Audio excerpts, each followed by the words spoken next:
So here we discuss the Aristotle's concept of three unities. The three unities are used in classical drama to represent a theory of dramatic tragedy. तो dramatic tragedy को represent करने के लिए three unities का use किया जाता था classical drama में. Time, place and action which are often called Aristotelian unities are the three unities that are used for classical drama. तो इनको हम एरिस्टोटेलियन यूनिटीज भी कहते थे, थ्री यूनिटीज को. Unity of time, place and action. They came from Aristotle's politics. तो ये Aristotle ने जो पोइटिक्स बुक लिखी थी वहां से इनको लिया गया था, but not directly from the philosopher. Some people look at the three unities as rules for classical drama play. कुछ लोग इसको, इन तीन यूनिटीज को क्लासिकल ड्रामा लिखने के लिए कुछ रूल्स की तरह फॉलो करते थे.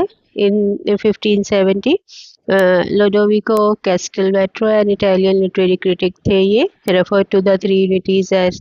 तो इन्होंने इन थ्री यूनिटीज को क्या बोला था? Aristotelian rules for dramatic structure. First is the unity of time. The unity of time is the tragedy or action in a play that should confine itself to one single day. तो time कितना होना चाहिए था? One single day.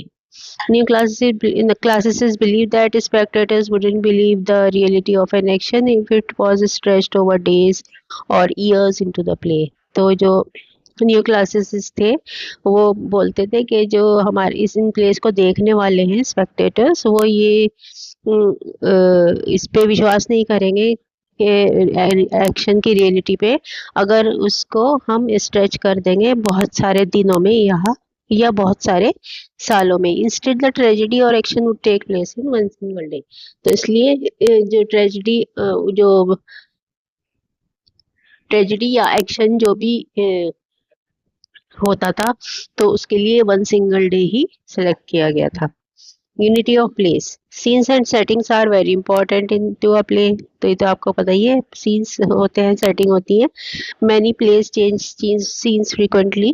तो बहुत से place जो होते थे उसमें सीन जल्दी जल्दी बदलते थे, but in classical drama the scene does not change often. Classical drama में सीन चेंज नहीं होते थे. In the unity of place scenes only take place in one area. तो एक ही एरिया वो सिलेक्ट कर लेते थे, उसी में वो पूरा प्ले दिखा देते थे. And if there is any change, if it does not take place far away. और अगर कुछ भी चेंज उन्हें सीन में दिखाना होता था तो वो थोड़ी दूरी उसमें मतलब कुछ ऐसी सेटिंग कर देते थे उसके बिल्कुल बराबर में, जिससे ये लगता था ये सीन कहीं और का है. Public squares and courtyards were used often ना क्लासिकल ड्रामा. तो पब्लिक थिएटर्स वगैरह होते थे या कोई भी कोर्टयार्ड्स होते थे, तो वो यूज होते थे क्लासिकल ड्रामा को प्रेजेंट करने के लिए. Third is the unity of action. A tragedy should have one common principle. All of the action should move forward to a common goal. तो unity of action में क्या होना चाहिए कि हर जितने भी एक्शंस हो रहे हैं उस ड्रामा में वो उनका एक कॉमन गोल होना चाहिए. The unity of action is the unity that helps the plot.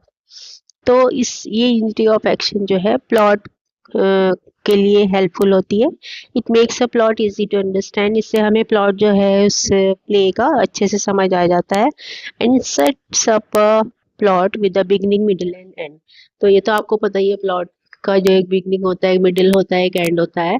ये मैंने आपको बताए थे फर्स्ट सेमेस्टर में. तो इससे ये ही एक चीज होती है यूनिटी ऑफ एक्शन, जिससे प्लॉट का बिगनिंग, मिडिल और एंड बनता है. Without the unity of action the scenes would seem scattered. अगर यूनिटी ऑफ एक्शन नहीं होगा तो सीन्स जो है सारे बिखरे हुए दिखाई देंगे और स्पेक्टेटर्स जो उस प्ले को देखने वाले हैं वो सब कंफ्यूज हो जाएंगे. And the plot would be hard two point out. और किसी को भी स्टोरी समझ नहीं आएगी इस प्ले की. सो hope all of you have understood the three unities. So note down it in your notebook.